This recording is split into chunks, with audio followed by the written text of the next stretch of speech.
ഇപ്പൊ ഈ കല്യാണത്തിനൊക്കെ പോകുമ്പോ എത്ര രൂപ മേടിക്കുന്നത്? 50K അങ്ങനെ. 50K? 50K ഒരു കല്യാണത്തിന് വേണ്ടി കിട്ടിയിട്ടുണ്ടോ? സത്യം പറ.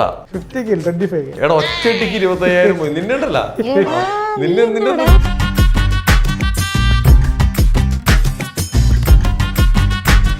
മതമൊന്നും പറയേണ്ട ആവശ്യമില്ല. പേടിയുണ്ടോ നിനക്ക്?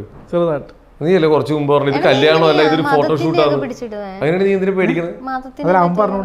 അവരെന്തോ പറയട്ടെ, അത് നീ സംസാരിക്കുന്നത് പേടിക്കണേ. ഇത് കല്യാണം കഴിഞ്ഞിട്ടില്ല, ഇത് ഫോട്ടോഷൂട്ടാന്നല്ലേ കിട്ടിയോ കല്യാണം പേടിക്കാൻ?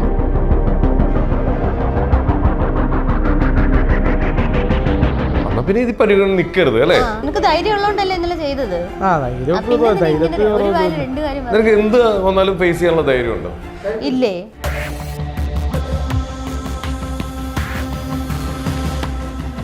സാധാരണ നമ്മൾ ഓട്ടോമാറ്റിക്കലി അങ്ങോട്ട് എന്നാ പരിചയപ്പെടണം സാധാരണ. ഇപ്പം ഇത് സീരിയസ് ക്യാരക്ടറാണെങ്കിൽ ഇങ്ങോട്ട് ഓടി വന്നിട്ട് ഹായ് പരര അല്ലെങ്കിൽ ഹായ് അല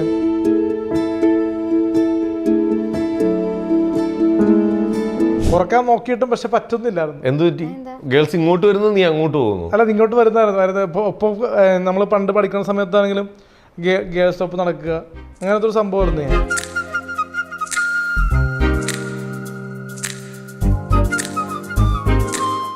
നമ്മളിപ്പോൾ യാത്ര ചെയ്യുന്ന രീതി എന്ന് പറഞ്ഞാൽ കാറ് ഓട്ടോറിക്ഷയിലൊക്കെയാണ് ട്രാവൽ ചെയ്യുന്നത്. നമ്മൾ ചിലപ്പോൾ ഇനിയിപ്പോൾ പ്രൈവറ്റ് ആയിട്ടൊക്കെ യാത്ര ചെയ്യുമ്പോൾ ചിലപ്പോൾ ഇതിന് കാർ ഓട്ടോറിക്ഷയിലൊക്കെ നീ പ്രൈവറ്റ് ആയിട്ടല്ലോ പോകുന്നത്. അല്ല, ഇപ്പോ സീരിയലൊക്കെ അഭിനയിച്ചു തുടങ്ങിയിട്ടുണ്ടല്ലേ? എന്താണ് എക്സ്പീരിയൻസ്? ഇതെന്ന് പറഞ്ഞാൽ സാധാരണ ഒരു സെറ്റിൽ പോകുന്നുള്ള അനുഭവമല്ല. നമ്മൾ ജൂനിയേഴ്സിന് കൊടുക്കുന്ന പരിഗണനക്കാളും കൂടുതലും ഒരു ആർട്ടിസ്റ്റ് എന്ന നിലയിൽ കിട്ടും അതിൽ. കാരണം അതിലൊരു കഥാപാത്രമാണ് ചെയ്തിരിക്കുന്നത്. റാം മനോഹർ എന്ന് പറഞ്ഞൊരു കഥാപാത്രം എൻ്റെ ഒരു ഡിഫറൻറ്റാണ്. നമ്മുടെ ഒരു ശൈലികളോ രീതികളോ ഒന്നും അല്ല കഥാപാത്രത്തിന്. തീർത്തും ഒരു പച്ചയായിട്ടുള്ളൊരു മനുഷ്യൻ എക്സിക്യൂട്ടീവായിട്ട് നടക്കുന്നു. അപ്പോൾ അദ്ദേഹം ഒരു കല്യാണം. കഥ ആരാ പറഞ്ഞു തന്നെ നിനക്ക്? ഇങ്ങനെ ആ ക്യാരക്ടറിനെ ഇത് പറഞ്ഞു തന്നതാരാ? ഇങ്ങനത്തെ ഒരു ക്യാരക്ടറാണ് അങ്ങനെ പറഞ്ഞില്ല. കഥ ഒരു സംഭാഷണം വായിക്കുമ്പോൾ ഏകദേശം അറിയാമല്ലോ. പറഞ്ഞില്ല. ഡയലോഗ്സ് സ്ക്രിപ്റ്റ് അല്ല, ഡയലോഗ്സ് പറയുന്നില്ല. സ്ക്രിപ്റ്റ് പറയൂല സീരിയലിനെ. സീൻസിന്റെ ഡയലോഗ്സ് പറയുമ്പോൾ തന്നെ ഏകദേശം മനസ്സിലാവും. ഇപ്പൊ 4 എപ്പിസോഡ് നിലവിൽ ഇറങ്ങിയിരുന്നു. എത്ര ടേക്ക് പോയി? ഒരു 5 ടേക്ക് ഒക്കെ നോർമലാണ്. അത് പിന്നെ ഞാൻ ഡബിങ് ചെയ്യാനല്ല, വേറെ ആൾക്കാരെ കൊണ്ട് വേറെ ആർട്ടിസ്റ്റ് ചെയ്യണം. ഓക്കെ, എന്തായാലും നന്നായി ചെയ്തിട്ടുണ്ട്. അത് ചെയ്തിട്ടുണ്ട് അത്യാവശ്യം. ഇപ്പോൾ അടുത്ത എപ്പിസോഡ് വരാമ്പോൾ സാധിക വേണമെങ്കിൽ പോകും. ഓണോ, അടിപൊളി. ഞാൻ ഇപ്പൊ ഈ കല്യാണത്തിനൊക്കെ പോകുമ്പോ എത്ര രൂപ മേടിക്കുന്നത്? ഞാൻ നിലവിലൊരു 10K മുതൽ 20K 25K ഒക്കെ മേടിച്ചു. പിന്നെ ബാംഗ്ലൂരൊക്കെ ആണെങ്കിൽ 50K അങ്ങനെയൊക്കെ. 50K കിട്ടിയിട്ടുണ്ടോ? 50K കിട്ടിയിട്ടുണ്ടോ? എവിടെന്ന്? അതിങ്ങനെ പൈസ ചെലവായി പോലെ. അതല്ല ഞാൻ ചോദിച്ചത്, എവിടെന്ന് കിട്ടിയത് 50K? തിരുവനന്തപുരത്ത് പോയപ്പോഴാണ്. 50Kയോ? തിരുവനന്തപുരത്ത് എവിടെ? നമ്മളെ മാനേജർമാർക്ക് പൈസ എനിക്ക് അത് കാണിക്കാൻ പറ്റില്ല. അതിനെ ചോദിച്ചേ, 50K ഒരു കല്യാണത്തിന് വേണ്ടി കിട്ടിയിട്ടുണ്ടോ? കിട്ടും. സത്യം പറ, 50K കിട്ടിയിട്ടുണ്ടോ? 50K 25K. എടാ ഒറ്റയ്ക്ക് 25,000 പോയി. നിന്നണ്ടല്ല നിന്നെ ചെയ്യണറിയോ? അപ്പൊ മാക്സിമം എത്ര കിട്ടും? 25K കൈ കിട്ടിയിട്ടുണ്ട് ഒരു കല്യാണത്തിന് പോയിട്ട്. കയ്യിലെന്ന് പറയാ ഒരു മറ്റേ വീണ്ടും കുറെ അങ്ങനെയല്ല, കുറയണില്ല. നമ്മള് കാറിൽ പോകുമ്പോ കാറിന്റെ നമ്മള് അശ്വിന്റെ കാറിലാണ് പോണം. അപ്പൊ അതിന്റെ അശ്വിന് നല്ല ചാർജാ. അപ്പൊ ആ ചാർജ് അവന് ഭയങ്കര ചാർജാണോ? എന്താ അത് AC കാറല്ലേ. ബാക്കിയൊക്കെ പിന്നെ വെക്കുന്നതിനകത്ത് അതല്ല, എന്താ പുള്ളി അത്യാവശ്യം പേയ്മെന്റ് വാങ്ങാറുണ്ട്. അശ്വേ അല്ല, ഒരു 10K പുള്ളി വാങ്ങുമായിരിക്കും. ബാക്കി ഒരു ട്രിവാൻഡ്രം വരെ പോകാനോ? ട്രിവാൻഡ്രം വരെ പോകാനോ? അങ്ങോട്ടും ഇങ്ങോട്ടും കൂടി. പിന്നെ നമ്മളോട് ടോക്ക് ചെയ്യാറുണ്ട്, വർത്താനം പറഞ്ഞിരിക്കാറില്ല, പാട്ട് വെക്കാറുണ്ട്. പിന്നെ ചില സമയത്തൊക്കെ സംസാരിക്കുള്ളൂ. അപ്പൊ നമുക്ക് ചെലവുകളുണ്ട് ഒരുപാട്. പിന്നെ ഫുഡ് കഴിക്കുമല്ലോ. മേക്കപ്പ് ഇടാറുണ്ടോ? കല്യാണത്തിന് മേക്കപ്പ് ഇടാറുണ്ട്. ഈ ഡ്രസ്സൊക്കെ ആര് എടുക്കുന്നത്? ഡ്രസ്സ് സെലക്ട് ചെയ്യുന്ന ആശിഷാണ്. നമ്മൾ പൈസ കൊടുത്ത് മേടിക്കുന്നതാണോ ഷെർവാണിയൊക്കെ? അത് വാടക റെന്റ് എടുക്കുന്നതാണ്. ഓക്കെ. ഇപ്പൊ ഏറ്റവും ദൂരെ എവിടെയാ കല്യാണത്തിന് പോയത്? കൊല്ലത്ത് പോയിട്ടുണ്ട്, കണ്ണൂർ പോയിട്ടുണ്ട്. അത് ട്രെയിനിലാണ്. കൊല്ലത്ത് കാറിലാണ് പോയത്, അത് പെട്ടെന്ന് എത്തുന്നതുകൊണ്ട്. പിന്നെ കണ്ണൂർ ട്രെയിനിനാണ് പോയത്. പിന്നെ ശ്രീലക്ഷ്മി ഇതുപോലെയൊക്കെ പോകണമെന്ന് ആഗ്രഹമുണ്ടോ? കോഴിക്കോട് ആ അങ്ങനൊന്നും ഇല്ല. ഇല്ല. ആഹാ. അല്ല ഇനാഗുറേഷൻ വിളിച്ചാൽ പോകാലോ അല്ലേ? ഇനോഗ്രേഷനൊക്കെ വിളിച്ചു കഴിഞ്ഞാൽ ഇതിപ്പോ നിങ്ങളൊരു പേരായി പ്രഖ്യാപിച്ച ആൾക്കാർ ഇനിയിപ്പോ നാളെ തൊട്ട് ഇനി എന്തൊക്കെയാ നടക്കാൻ പോണെന്ന് അറിയാൻ പറ്റില്ല. ഓക്കെ, പിന്നെ വരും. ഞാൻ ഒരു ശ്രീലക്ഷ്മിക്ക് ഒരു കാര്യങ്ങളുടെ തിരിച്ചറിവുണ്ടെന്ന് മനസ്സിലായി. ഞാൻ അതുകൊണ്ട് ചോദിക്കുകയാണ്. ഇപ്പൊ സുധിച്ചേട്ടന്റെ വീട്ടില് ഒരു പരിപാടിക്ക് പോയിട്ട് ഈ അടുത്തൊരു ഓർമ്മ ദിവസത്തിന് പോയിട്ട് അലൻ ജോസ് അവരുടെ ഡാൻസ് കളിച്ചതിൽ എന്തായി? അതെനിക്ക് മോശമായിട്ട് തോന്നിയിട്ടുണ്ട്. മോശം. അലൻ ജോസിന് എന്താ തോന്നി? എനിക്കത് മോശമായിട്ട് തോന്നിയിട്ടില്ല. എന്തുകൊണ്ട്? ചേച്ചിക്ക് തോന്നിയിട്ടില്ലല്ലോ. പിന്നെ നമുക്ക് പേഴ്സണലി പറഞ്ഞിട്ട് കാര്യമില്ലല്ലേ. അത് ശരിയാണ്, അവർക്ക് തോന്നാത്തോണ്ട് പിന്നെ നമുക്കത് പേഴ്സണലി അത് ഓക്കെ അല്ലെന്ന് മൊത്തത്തിൽ പറയേണ്ട ആവശ്യമില്ല. പക്ഷെ ചെയ്തത് തെറ്റാണ് സമ്മതിക്കുന്നു. പക്ഷെ ചേച്ചി ആ ഒരു പോയിന്റ് പറഞ്ഞുകൊണ്ട് പോയിന്റ് ഓഫ് വ്യൂ നമുക്ക് ആരാ പറഞ്ഞു ഡാൻസ് കളിക്കാൻ? ഒരു കൊച്ചു പറഞ്ഞതാ, പ്രതീഷിന്റെ കൊച്ചു. പ്രതീഷ് പറഞ്ഞെന്ന് തോന്നുന്നു. Okay okay okay. പ്രതീക്ഷയെ മാറ്റി പറയാറില്ല. ഇല്ല, അവരെന്തെങ്കിലും പറഞ്ഞോട്ടെ. പക്ഷെ ഇപ്പത്തെ അവസ്ഥകളിൽ അതൊക്കെ മോശമാണ് അല്ല തോന്നുന്നുണ്ട്. നെഗറ്റീവായിട്ട് കുറച്ചുകൂടി നെഗറ്റീവ് ഫെയിം അത് കൂടിയെന്ന് തോന്നുന്നത്. ഒരുപാട് പേര് റോസ്റ്റ് ചെയ്യാൻ തുടങ്ങി. ഓക്കെ, ഒരുപാട് ഗ്ലാമർ ആയിട്ടുള്ള ഗേൾസ് റോസ്റ്റ് ചെയ്യുന്നു. ഈടെ എവിടെ അല്ലാതെ മനുഷ്യന്മാരവിടെ വേറെ ആൾക്കാർ റോസ്റ്റ് ചെയ്യുന്നുണ്ട് തന്നെ. ഗേൾസിന്റെ അടുത്തേക്ക് കുറച്ചുകൂടിയൊക്കെ ഒരു ഒറ്റ കാര്യം ചോദിക്കട്ടെ, ഒരു സ്ത്രീയുടെ ഗ്ലാമർ എന്ന് പറഞ്ഞാൽ എന്താ നീ ഉദ്ദേശിക്കുന്നത്? മുഖസൗന്ദര്യം. അടിപൊളി. നീ കല്യാണം കഴിക്കാൻ പോകുന്ന പെങ്കൊച്ചിനെ എന്താ നിനക്ക് വേണ്ടേ? നമ്മളെ സ്നേഹിക്കണം. സൗന്ദര്യം ഒന്നും നമ്മൾ നോക്കുന്നില്ല. നീ അല്ലേ ഇപ്പൊ പറഞ്ഞ മുഖസൗന്ദര്യം? ചേട്ടാ പിന്നെ ഞാൻ ആ പെൺകുട്ടിയുടെ പെട്ടെന്ന് പറയാൻ വേണ്ടി അങ്ങനെ പറഞ്ഞത് മാത്രമേ ഉള്ളൂ. നിനക്കപ്പം നിനക്ക് കല്യാണം കഴിക്കാൻ പോകുന്ന കൊച്ചിന്റെ സൗന്ദര്യം ഇല്ലെങ്കിൽ നീ കല്യാണം കഴിക്കും? അങ്ങനെ ഞാൻ ഒരിക്കലും പറഞ്ഞിട്ടില്ല. പിന്നെ നീ ഞാൻ പറയാം എന്റെ നിറം നിറത്തിലൊക്കെ നിനക്ക് വിശ്വാസമുണ്ടോ? നിറത്തിൽ വിശ്വാസം അങ്ങനെയല്ല. അങ്ങനെ കറുത്ത വർഗ്ഗക്കാർ അല്ലെങ്കിൽ കറുത്ത പെണ്ണുങ്ങളെ ഇഷ്ടമല്ലെന്ന് ഒരിക്കലും ഞാൻ പറയില്ല. അഭിനയിക്കില്ലെന്ന് ഞാൻ പറയാം. പക്ഷെ എന്റെ ഒപ്പം കറുത്ത പെണ്ണുങ്ങൾ വരാത്തോണ്ട് അഭിനയിക്കുന്നു. കറുത്ത പെണ്ണ് അങ്ങനെ പോലും പറയാൻ പാടില്ല. അങ്ങനെ പല മീഡിയക്കാരും ചോദിച്ചു. അതാണ് എന്ത് ചോദിച്ചു? കറുത്ത പെണ്ണുകൂടെ അഭിനയിക്കാൻ താല്പര്യമില്ല എന്നൊക്കെ ചോദിച്ചു. സംഭവം ചോദിച്ചു. അങ്ങനെയൊക്കെ ചോദിക്കാൻ അങ്ങനെ ഒരു തിരിവ് നിനക്കുണ്ടോ? വേർതിരിവില്ല. പക്ഷെ അവസാന ആക്ടിങ് ചെയ്യുന്ന ആക്ടർ എന്ന നിലയിൽ നമ്മൾ ഇതൊരു ജോലിയാണല്ലോ ഇപ്പൊ ആക്ടിങ്. കാരണം പലരും എന്നെ ആക്ടർ എന്ന് വിളിക്കുന്നു, നടന്ന് വിളിക്കുന്നു. അപ്പൊ അതുകൊണ്ട് തന്നെ അത് എടുത്തെടുത്ത് പറയുന്നില്ല എപ്പോഴും. വെറുതെ എന്തിനാണ്? ഒന്നാമത് നമ്മൾ എല്ലാ മേഖലയായിട്ട് കണക്ട് ചെയ്ത് നിൽക്കുന്നതുകൊണ്ട് ബേസിക്കലി ഒരു ആക്ടർ എന്ന് പറയാൻ പറ്റില്ല അല്ലേ. ഷോർട്ട് ഫിലിം ചെയ്യിക്കുന്നു, സിനിമ ചെയ്യുന്നു, കല്യാണത്തിന് പോകുന്നു. അതുകൊണ്ട് ടോട്ടലി വണ്ണാനോടെന്ന് പറയാം. ഞാൻ ചോദിച്ചതല്ല, നിനക്ക് കല്യാണം കഴിക്കാൻ പോകുന്ന പെങ്കൊച്ചിന്റെ സൗന്ദര്യം നിനക്ക് എന്താ വേണ്ടേ? അല്ലെങ്കിൽ വേണ്ട ലക്ഷണങ്ങൾ എന്താ? അത്യാവശ്യം കാണാൻ കൊള്ളാവുന്ന കുട്ടി, അല്ലാണ്ട് വലിയൊരു ഭംഗി മാത്രം മതിയോ? ഭംഗി മാത്രം മതിയോ? വിദ്യാഭ്യാസം, ജോലി, പിന്നെന്താണ് പക്വത. ഇവരെ പോലെ. ആരെ പോലെ? കുട്ടി ഈ കുട്ടീനെ പോലെ പക്വത. പിന്നെ ശ്രീലക്ഷ്മിക്ക് പക്വതയുണ്ട്. എടാ കൊച്ചിന്റെ ജീവിതത്തിലെ അനുഭവങ്ങൾ ഒരുപാടാ. അതുണ്ട് പക്വത, ഡിസിപ്ലിൻ. ഞാൻ പറഞ്ഞില്ലേ കാര്യങ്ങള് ഓപ്പൺ ആയിട്ട് നമ്മളെ പറ്റി ബൂസ്റ്റ് ചെയ്യാനല്ലോ, നമ്മളെ പറ്റി പറഞ്ഞല്ലോ കാര്യങ്ങള് ഇങ്ങനത്തെ. അതാണ് ഞാൻ പറഞ്ഞത്. ഈ പറയുന്ന എല്ലാ ഗുണങ്ങളും അലനും ഇല്ലേ? ഉണ്ട്. പക്ഷെ ഈ കുട്ടി അങ്ങനെ ഒരു ലൈവിൽ പറഞ്ഞല്ലേ എന്നോട്, ഇൻസ്റ്റയിൽ കിട്ടുമെന്ന്, അലിന് പെണ്ണ് കിട്ടുമെന്നൊരു സാധനം പറഞ്ഞില്ലേ നാളെ ഒരു ദിവസം അവിടെ വെച്ച് കണ്ടപ്പോഴേ കടപ്പള്ളി വെച്ച്. ഞാൻ പറഞ്ഞു ഈ കൊച്ചെന്ന് പറയുമ്പോ ഞാൻ വിചാരിച്ചു വേറെ അറിയ കാര്യം പറയുന്നേന്ന്. നിനക്ക് പെണ്ണ് കിട്ടും. അപ്പൊ ചില ആൾക്കാരെ നമ്മളോട് വെറുപ്പിക്കാനും അല്ലെങ്കിൽ ചില നെയ്ബേഴ്സും പറയാറുണ്ട് ഇങ്ങനെ പോയാൽ കിട്ടത്തില്ല. അപ്പൊ ഒരു വിഷമം തോന്നാറുണ്ട്. പക്ഷെ ബേസിക്കലി നമുക്ക് ഫിനാൻഷ്യലി സെറ്റിൽ ആയിട്ടില്ല. കാര്യം പറഞ്ഞു കഴിഞ്ഞാൽ ഒന്നാമത് വീട്ടില് ബാങ്ക് ബാലൻസ് എത്രയാ? ബാങ്ക് ബാലൻസ് എത്രയാ?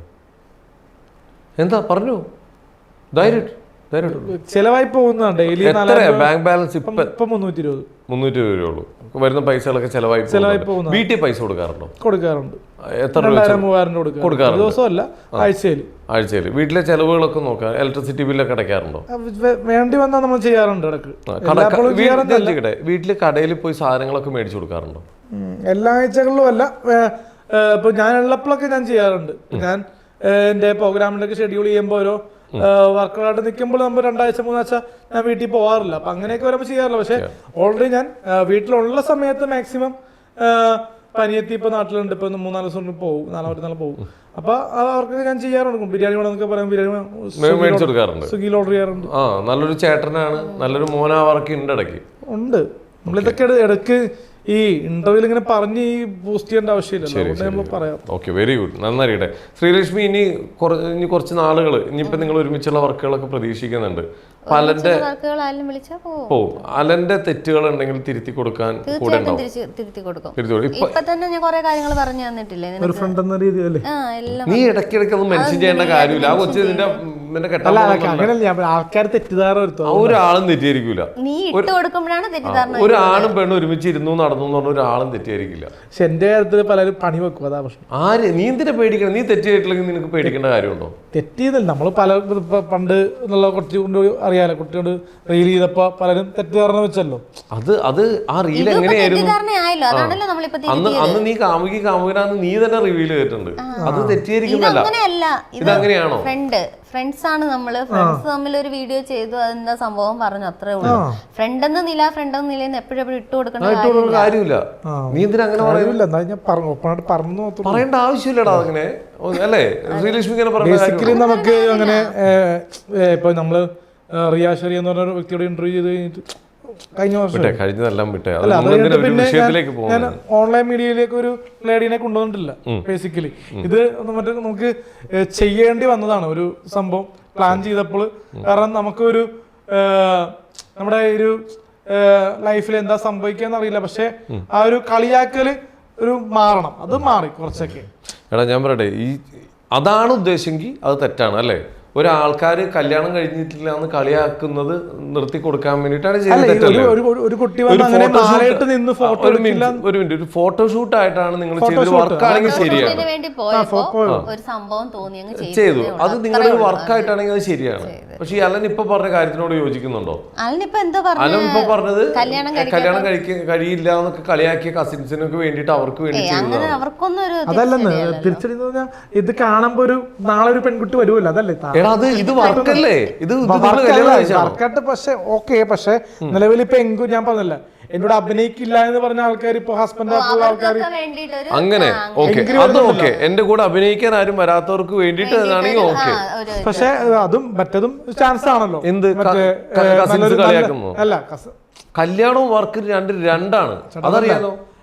ബേസിക്കലി ഇങ്ങനത്തെ ഒരു കുട്ടി വരുമ്പോ നാളെ ഒരു പ്രാങ്ക് ആണെന്ന് ഇത് വർക്കാണ് അല്ലെങ്കിൽ ഒരു കണ്ടന്റ്. ഇത് വർക്കിനാണ്. ഇത്ര നല്ലൊരു ഭംഗിയുള്ള ഒരു കുട്ടി കൂടെ വന്നത് വർക്കാണ്. ഓക്കെ, ഞാൻ പറയട്ടെ.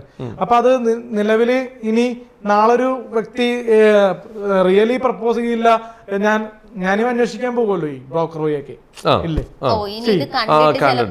കണ്ടിട്ട് ചിലപ്പോ മനസ്സിലാക്കുന്ന കുട്ടി വരില്ല എന്ന് പറയാൻ പറ്റില്ലല്ലോ, ഇല്ലേ? അതെ ഞാൻ പറഞ്ഞത്. നീ ഉണ്ടാക്കിയ ഏറ്റവും വലിയൊരു ഇടി ഏതാ?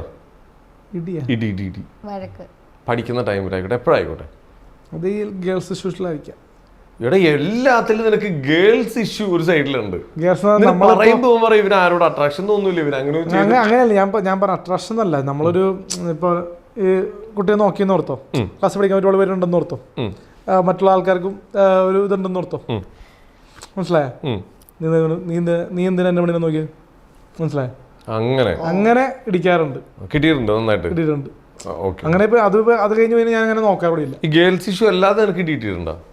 ഇല്ല, ഗേൾസ് ഗേൾസ് ഇഷ്യൂ മാത്രമേ ഉണ്ടായിട്ടുള്ളൂ ലൈഫിൽ. ഇതിന്ന് എന്ത് മനസ്സിലാക്കാന്ന് പറഞ്ഞാൽ ഞാൻ ഗേൾസുമായിട്ടുള്ള ഒരു സഹതാപോ അല്ല സഹകരണം കുറക്കാൻ നോക്കിയിട്ടും പക്ഷെ പറ്റുന്നില്ലായിരുന്നു. എന്ത് പറ്റി? ഗേൾസ് ഇങ്ങോട്ട് വരുന്നത് നീ അങ്ങോട്ട് പോകുന്നു? അല്ല, ഇങ്ങോട്ട് വരുന്നതായിരുന്നു. ഒപ്പം നമ്മൾ പണ്ട് പഠിക്കുന്ന സമയത്താണെങ്കിലും ഗേൾസ് ഒപ്പം നടക്കുക, അങ്ങനത്തെ ഒരു സംഭവമായിരുന്നു. ഞാൻ പറഞ്ഞ ഈ ആൾക്കാരെ ഓർക്കും മറ്റേ ഈ വേറെ രീതിയിലൊക്കെ ചിന്തിക്കും. പക്ഷെ അത് ഏത് രീതിയാണെന്ന് പറഞ്ഞേ ആൾക്കാർ ചിന്തിക്കുന്നത്? നീ ചെറിയ പ്രായത്തിലല്ലേ നീ പറയുന്നത്? ആൾക്കാർ ഏത് രീതിയിലാണ് ചിന്തിക്കുന്നത്? ആ പ്രായത്തിൽ ബുദ്ധി ഉണ്ടാവുമല്ലോ കുറച്ചൊക്കെ. നീ അല്ലേ കുറച്ച് മുമ്പ് പറഞ്ഞേ പഠിക്കുന്ന പ്രായത്തിൽ അങ്ങനെ ഉണ്ടാവോ ചേട്ടാ? നീ അല്ലേ? ചില ആൾക്കാര് വേറെ രീതിയിലൊക്കെ ചിന്തിക്കാം, സാധ്യതയുണ്ട്. ഇന്നത്തെ കാലം മോശമാണ്, അതുകൊണ്ടാണ്. ഓക്കെ. അപ്പൊ അങ്ങനെ അതുകൊണ്ട് അങ്ങനത്തെ കുറെ പേടിയൊക്കെ ഉണ്ടായിരുന്നു. പക്ഷെ സ്ഥിരം കൂട്ട് പെമ്പിള്ളേരോടായിരുന്നു എന്റെ കൂട്ട്. ഇപ്പോഴോ? ഇപ്പൊ അത് കുറവാ. പെമ്പിള്ളേരോടുള്ള കൂട്ട് കുറവാണ്. 20% ആൾക്കാരേ ഉള്ളൂ. പണ്ട് 100%. ബാക്കി 80% ആണുങ്ങളുണ്ടോ?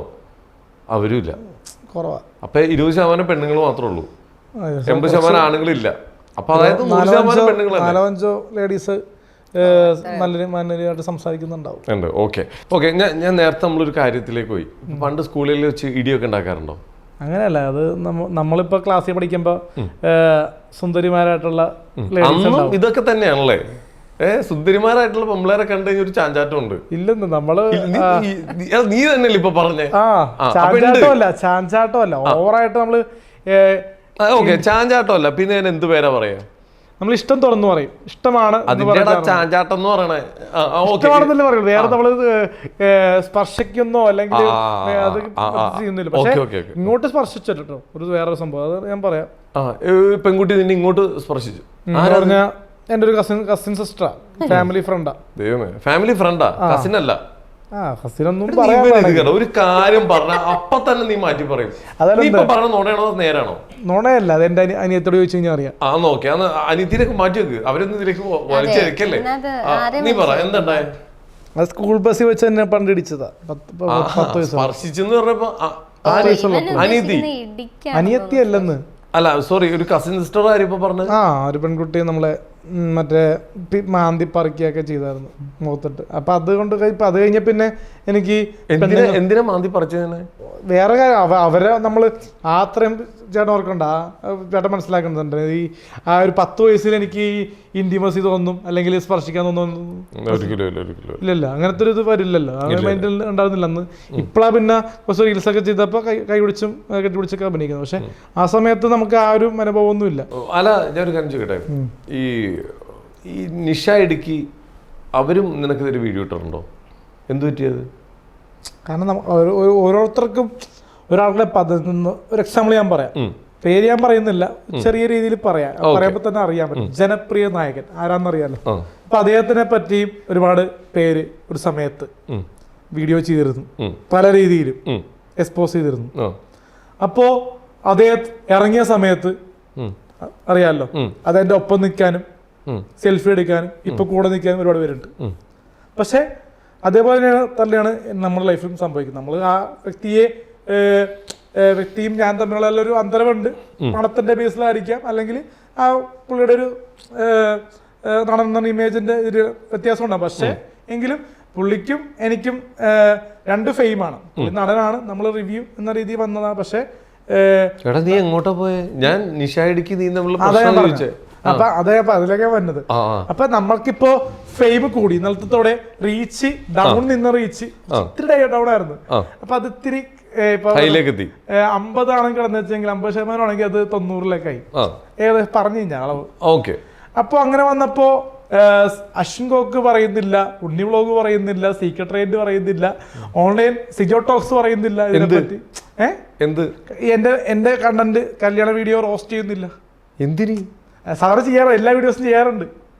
വിവാദപരമായിട്ടുള്ള വീഡിയോസ് ഒക്കെ റോസ്റ്റ് ചെയ്യുന്ന ആൾക്കാരെ സിജോ ടോക്സ്, അതുൽ വ്ലോഗ്സ്, അങ്ങനെ ഒരുപാട് പേര്. അപ്പൊ അവരൊന്നും തൊപ്പി പോലും റിയാക്ട് ചെയ്യുന്നില്ല. അപ്പൊ അവർക്ക് കിട്ടുന്ന ഒരു സ്പേസ് ആണ്.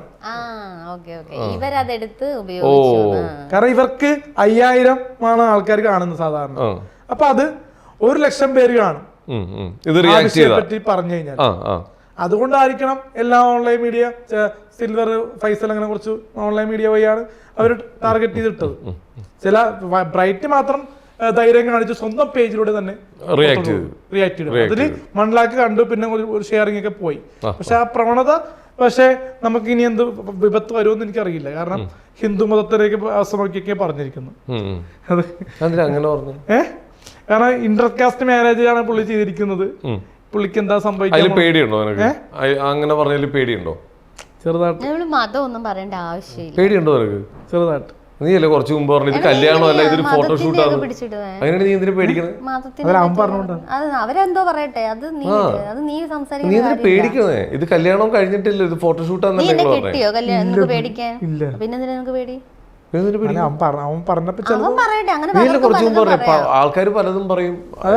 ചില പോയിന്റ്സ് വരുമ്പോ നമുക്കൊരു ചെറിയൊരു ഇത് വരും. എന്നാ പിന്നെ ഇത് പരിഗണന നിക്കരുത് അല്ലേ?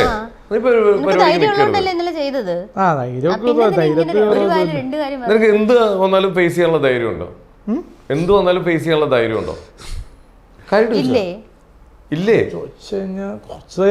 ഇന്നലെ കൊച്ചിന് കൊടുത്ത കോൺഫിഡൻസ് ഇതല്ല അതിന്റെ ആണോ? പറഞ്ഞോ പേടിക്കുന്നു. ഞാൻ ഒരു കാര്യം പറയട്ടെ, നീയായിട്ട് നിന്നെ താഴ്ത്തുവാണ് ചെയ്യുന്നത്.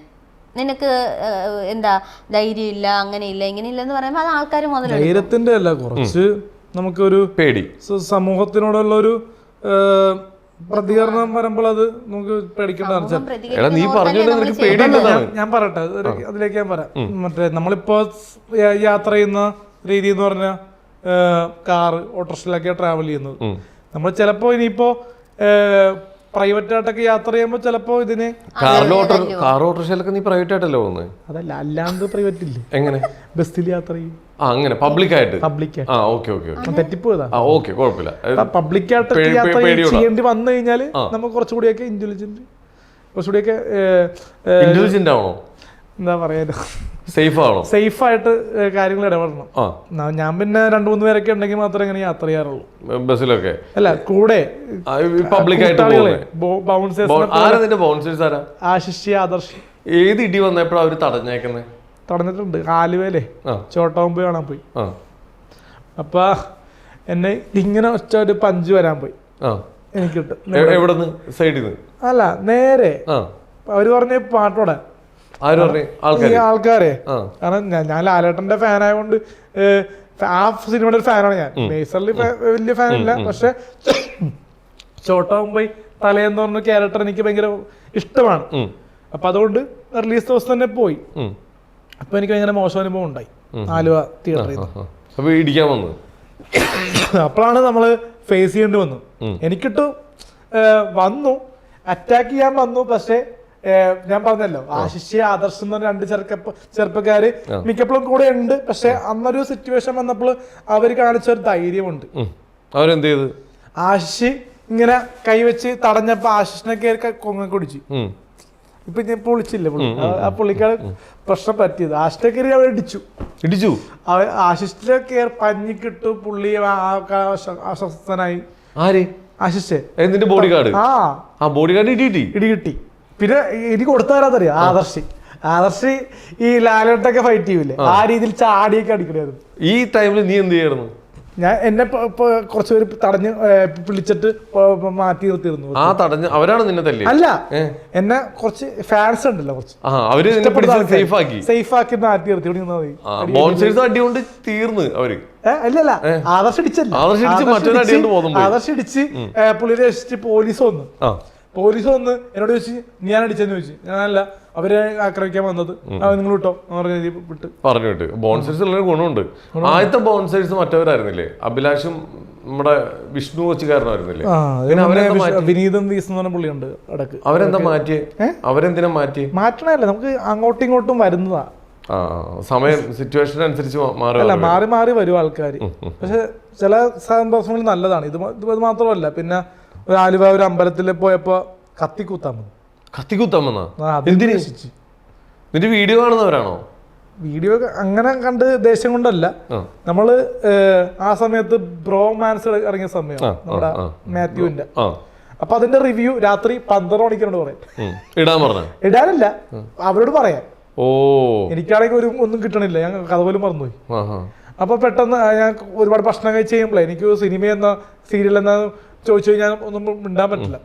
ഓവറായിട്ട് ഫുഡ് കഴിച്ചാലേ അതൊരു പ്രശ്നമാണ് എനിക്ക്. അപ്പൊ പെട്ടെന്ന് എനിക്ക് ബ്രോ ഒന്നും പറയാൻ പറ്റില്ല, ഞാൻ റിവ്യൂ ചെയ്യാനൊക്കെ കണ്ടിട്ടുണ്ടല്ലോ, പ്ലീസ് ഡിസ്റ്റർബ് ചെയ്യല്ലേ എന്ന് പറഞ്ഞപ്പോ അവര് കത്തിയെടുത്തു. എന്നിട്ട് പിന്നെ എന്റെ കൂട്ടുകാരൻ വിനീതേട്ടൻ തടഞ്ഞ് പുള്ളി പ്രശ്നം സോൾവ് ചെയ്ത്. പുള്ളി വിനീതേട്ടൻ എനിക്കിട്ടൊരു നല്ലതല്ലേ. കാരണം അവരുടെ അടുത്ത് വർത്തമാനം പറഞ്ഞിട്ടുണ്ടായിരുന്നു. ശരിക്കും പറയട്ടെ, ഒരുപാട് ആൾക്കാർ ഉപദ്രവിക്കാൻ വരുന്നുണ്ട്, കളിയാക്കുന്നുണ്ട്. ശരിക്കും അമ്മയ്ക്കൊക്കെ ഭയങ്കര വിഷമം ഉണ്ടാവൂലേ ഇതറിയുമ്പോ? തീർച്ചയായിട്ടും ഇല്ലേ? അമ്മയ്ക്കും അമ്മൂമ്മയ്ക്കും ഒക്കെ ഭയങ്കര വിഷമം ഉണ്ടാവൂലേ? അപ്പൊ നിനക്ക് തോന്നാറുണ്ടോ അവരെ വിഷമിപ്പിക്കാതെ, അനീതി വളർന്നു വരികയാണ്, അവരെയൊക്കെ വിഷമിപ്പിക്കാതെ ഒന്നും മുമ്പോട്ട് പോകണമെന്നും തോന്നാറില്ലേ? നമ്മൾ ഈ ഫീൽഡിൽ നിന്ന് മാറണമെന്നുണ്ട് പലപ്പോഴും. പെട്ടെന്ന് ഞാൻ പറയട്ടെ, ഫീൽഡിൽ നിന്ന് മാറേണ്ട ആവശ്യമൊന്നുമില്ല. നമ്മുടെ ഭാഗത്തുള്ള തെറ്റുകൾ തിരുത്തി മുമ്പോട്ട് പോയാൽ മതി. ഇപ്പൊ നല്ല നല്ല നല്ല വർക്കുകൾ ചെയ്യുക. ഈവൻ ചിലപ്പോൾ റിവ്യൂ പറയുന്നത് കേൾക്കാൻ ചിലത് നീ നല്ല രീതിയിൽ പറയാറുണ്ട്, നല്ല നോളജ് ഉണ്ട് ചില കാര്യങ്ങളിൽ നിനക്ക്. നീ ചില ഡയറക്ടേഴ്സിനെ കുറിച്ച്, അവരുടെ പഴയ പടത്തിനെ കുറിച്ചൊക്കെ നീ നന്നായി പറയുന്നുണ്ട്. ആ ട്രാക്ക് പിടിച്ച് നിനക്ക് പോകാൻ പാടില്ലേ? പിന്നെ റിവ്യൂ ഇപ്പോൾ വലിയ താല്പര്യമില്ലാത്തോണ്ട് റിവ്യൂ അല്ല ഞാൻ ചോദിക്കുന്നത്. ഇപ്പൊ ഈ വീട്ടുകാർ ഇവർക്കൊക്കെ ഇപ്പം അച്ഛനാണെങ്കിലും അമ്മയാണെങ്കിലും സിസ്റ്ററും കസിൻസ് ഒക്കെ ഉള്ളതല്ലേ നിനക്ക്? അവർക്കൊക്കെ സമാധാനം ഉണ്ടാവില്ലോ സത്യം പറഞ്ഞാൽ നീ വീട്ടിൽ നിന്ന് പുറത്തേക്ക് പോയി കഴിഞ്ഞാൽ? സമാധാനം പണ്ടേ ഇല്ലല്ല. സ്കൂളിൽ പഠിക്കുന്ന സമയത്തോടെ ഞാൻ പറഞ്ഞല്ല, ഒരു വിഷയങ്ങളായിട്ട് നമുക്ക് ഡിസ്റ്റർബൻസ് ഉണ്ടായിട്ടുണ്ട്. അത് ലേഡീസായിട്ടുള്ള പല കൂട്ടമല്ല, അവരെ ചൊല്ലിയുള്ള തർക്കങ്ങളാണ് പലതും ഉണ്ടായിട്ടുള്ള. പിന്നെ അത് വിട്ടു നിന്ന് മാറി ഇതിലേക്ക് ഒന്ന് മാറിയതാ. കാരണം ഷിയാസ് കരീമിൻ്റെ ഒക്കെ വൈഫ് നമ്മളോടൊപ്പം പഠിച്ച അവരുടെയൊക്കെ ഒരു വൈബ് വന്നപ്പോഴാണ് പിന്നെ ടോട്ടലി ഞാൻ മാറിയത്. കാരണം ഓപ്പണായിട്ട് സംസാരിക്കുക അങ്ങനത്തെ ഒരു സംഭവം. ആ കുട്ടിയെ പറഞ്ഞല്ല ഞാനിപ്പോൾ പഠിച്ചെന്ന് പറഞ്ഞു. ശരി, അപ്പൊ ഇനി അവരെയൊക്കെ വിഷമിപ്പിക്കാതെ ഇനി നല്ല കുറച്ച് കാര്യങ്ങളൊക്കെ ചെയ്ത് പോകണമെന്ന് എനിക്ക് ആഗ്രഹമുണ്ട്. യെസ്. അതിനെന്താ ചെയ്യാൻ പോകുന്നത്? കുറച്ചുകൂടെ സ്റ്റാൻഡേർഡ് ആയിട്ടൊക്കെ പോവുക, സ്റ്റാൻഡേർഡിലെ പ്രോഗ്രാമുകൾ ചെയ്യുക, പ്രോഗ്രാം ചെയ്യുക. ഈ കല്യാണ വീട്ടിൽ പോയിട്ടുള്ള ഡാൻസ് പരമാവധി ഇനി കുറക്കുക ചെയ്യുമ്പോൾ. ഓക്കെ. ശ്രീലക്ഷ്മി എങ്ങനെ പരിചയപ്പെടുന്നത് അലനെ? അലനെ ഫസ്റ്റ് എൻ്റെ ഇന്റർവ്യൂ, അലന് അന്നേ ദിവസം ഒരു ഇന്റർവ്യൂ ഉണ്ടായിരുന്നു. അങ്ങനെ അവിടെ വെച്ചിട്ട് പരിചയപ്പെട്ട. നിങ്ങൾ ഒരുമിച്ച് പടത്തിലല്ല? ഒരുമിച്ചല്ല, ഇന്റർവ്യൂ ചാനൽ ഇന്റർവ്യൂല് ഒരുമിച്ച് കാണേണ്ടി വന്നു. അങ്ങനെയാണ് പരിചയം ഉണ്ടായത്. സാധാരണ നമ്മൾ ഓട്ടോമാറ്റിക്കലി അങ്ങോട്ട് എന്നാ പരിചയപ്പെടുന്നത് സാധാരണ. ഇപ്പൊ ഇത് ശ്രീലക്ഷ്മിയുടെ ക്യാരക്ടർ ആണെങ്കിൽ ഇങ്ങോട്ട് ഓടി വന്നിട്ട് ഹായ് പെരര അല്ലെങ്കിൽ ഹായ് അലൻ ആ രീതിയിൽ വന്ന് ഒരു പുതിയൊരു അനുഭവമായിരുന്നു.